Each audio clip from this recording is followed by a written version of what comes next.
Katden lovers and Katden supporters, abay mga executives ng dalawang malalaking network. Ito po ay may panawagan, no, si Catherine Bernardo para sa mga boses na ito. Ano kaya ang mga ito? Panoorin natin. But before that, if you haven't subscribed yet to my YouTube channel, please don't forget to like, share, and subscribe at hit mo na rin ang notification bell for more showbiz updates. Bago tayo, of course, magpatuloy sa ating updates for today's video, ay nais ko po muna, of course, magpasalamat sa inyo. Hindi ko po pwedeng skip yan dahil talaga namang mahalaga po sa akin yan na pasalamatan kayo palagi for always watching and trusting this channel. Salamat po, talaga namang ramdam na ramdam ko po ang inyong mainit na pagsuporta. Okay. And ngayon, panoorin natin yung isa sa mga video ni Miss Catherine. Let's watch this. Salamat sa pag-set up ng ilaw for Christmas. Ito siya, birthday boy nag-work. Sige. Personal na binate at pinasalamatan ni Miss Catherine Bernardo si Ken, no? Kung saan ito po yung Ken Creative Design. Siya po yung nag-design dito po sa mga lights para po dun sa Casa Bernardo na nirefer ni Mr. Alden Richards dahil nakita po nila kung gaano kaganda ang mansyon nitong si Mr. Alden Richards sa Laguna. So nakita natin na talagang very welcoming itong si Miss Catherine, no, sa lahat po ng mga tao na nakikita niyang tumutulong sa kanya. Of course, congratulate din natin si Alden Richards dahil ang pulang araw po is isa sa mga napili ng Anak TV Award Household Favorite Television Programs 2024 GMA. Congrats team, #pulang araw. Dahil po yung kanila pong movie ay recommendable po yan para sa lahat ng mga estudyante kasi yung kanilang pulang araw kasi it talks about the history, no, and lahat po ng mga naganap doon ay totoong buhay po yun. And aside from that, of course, isa rin sa mga super excited ng mga fans, no, na mapanood natin ano na nga ba ang mga susunod na proyekto or susunod na mga kaganapan dito kay Catherine and Alden Richards dahil pati tayo excited na sa panibago po nilang project together. Pero nilinaw ni Catherine Bernardo sa kanyang statement na mapapanood po natin ngayon kung ano ba talaga yung peg na gusto po nilang dalawa. At ito po isa rin sa mga panawagan para sa mga executives na magko-conceptualize or mga directors and producers na gusto silang i-direct para sa kanilang next project ay ito po yung sinabi ni Miss Catherine Bernardo. Panoorin natin. Antarctica talaga eh. Really? Yes, Antarctica. Yeah, I wanna go to Croatia. Yeah, that's my dream. Uwi na dito. Sa? Manila. Dito na yung part 3. Kung may part 3. Manila! Mag-part 3 na sila dito. Kasi nga, parang, siyempre, Pinoy yung dalawa, si Joy and Ethan are both Filipinos. Oh, dito na lang, para di na skeletal crew. Para full production na, para kaya. So, baka dito, Philippines na. US tour, pero road trip. Tapos, across different states. You think? Parang gano'n. Kasi, malikot yung dalawa eh. Actually, if you think about it, medyo hindi sila na-prepare niya sa isang lugar. So, I think, in their personalities, mas magugustuhan nila na meron lang silang, I don't know, camper van, long drive lang sila palipat-lipat ng state just to see the world together. We're just very open. Yeah. Pag may magandang concept, kung sino man or kung ano man yun, parang open ako with anything. Yeah. Basta syempre far from Joy and Ethan. But kung may dadating na magandang story and all, hindi naman din kailangan part. Wala mo, magkuya kami. Diba? Para maiba lang, magpatayan kaming dalawa. Action. Maganda, basta a different flavor would be interesting. Yes. It's always about the story. Content is king. So, dapat, whatever it is, syempre, mas extra comfort lang since we both knew each other. Yeah. Sa interview ni Miss Catherine Bernardo and Alden Richards ay nagbigay po siya ng hint or nagbigay po siya ng parang info sa lahat po ng mga Katden followers and lovers na hindi pa natatapos kay Joy and Ethan yung kanilang pagsasama sa isang projects. Pero sabi po ni Miss Catherine na mas parang mas gusto niya na mag-evolve yung kanila pong character. So iiwan na po nila si Ethan at si Joy kasi gusto nila maging they live happily ever after na at gusto nila ng panibagong character. Nagbiro pa nga si Miss Kat na kung pwede raw gawin silang magkuya sa susunod na project, pero tatawa si Alden Richards dun sa yung idea na yon. At sinabi ni Miss Kat parang gusto niya namang subukan yung isa sa mga parang yung mga kapanapanabik na mga movie or horror drama series, mga ganon, 'di ba? At ito po isa sa mga panawagan dito po sa dalawang naglalakihang network sa mga executives na dapat ay simulan na yung pagko-conceptualize at pag-uusap patungkol sa mga next project kasi syempre marami po mga Katden fans na bitin po sa nakaraang project nila together kasi pinaghintay nila tayo ng 5 taon, but this time deserve po ng Katden na magkaroon po sila ng panibagong project together. It could be movie or teleserye. So yun yung aantayin natin. So ibig sabihin sa mga statement pa lang ni Miss Kat, confirm na po yun. Hindi na po pwedeng mabago yun. So sa parang sinasabing touch move na siya. So, at syempre narito naman ang ilan sa mga reaksyon at komento po ninyo patungkol naman sa ating latest updates.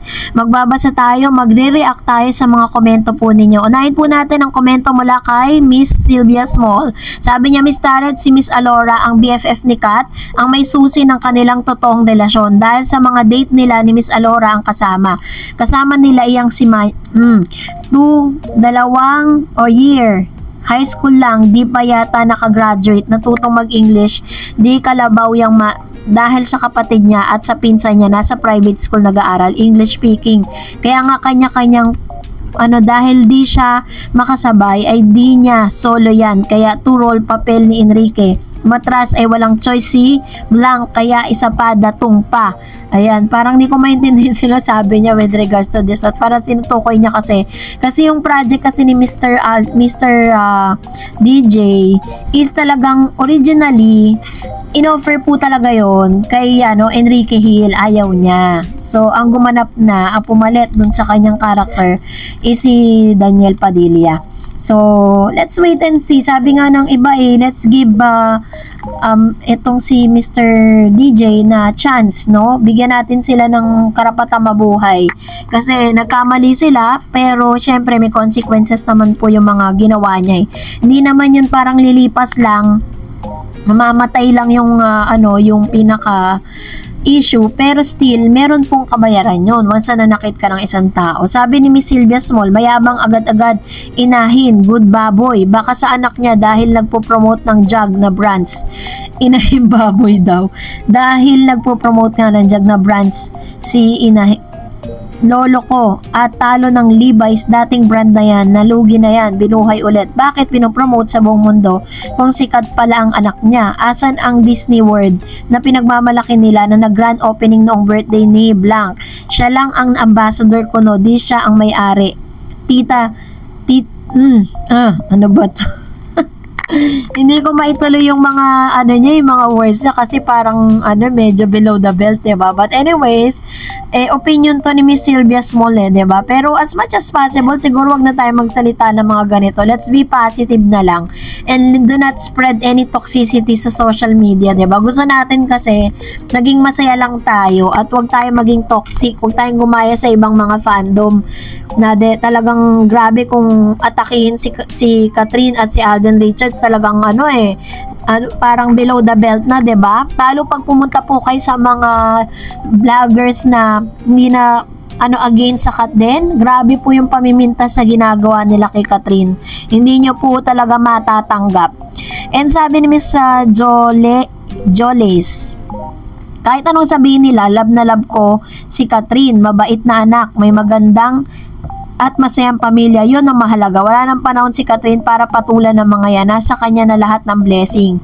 Di na mabubura yung pagiging magaling na artista. #1 endorser, which is true. Historical na yan. Hindi na mabubura yan. At the same time, basta si Miss Catherine, talagang she will always keep her feet on the ground, talagang hindi babawiin ng Diyos sa kanya yan. Sabi ni Mr. Renato Sayan, Miss Darreds, good day sa'yo and to all your viewers and followers.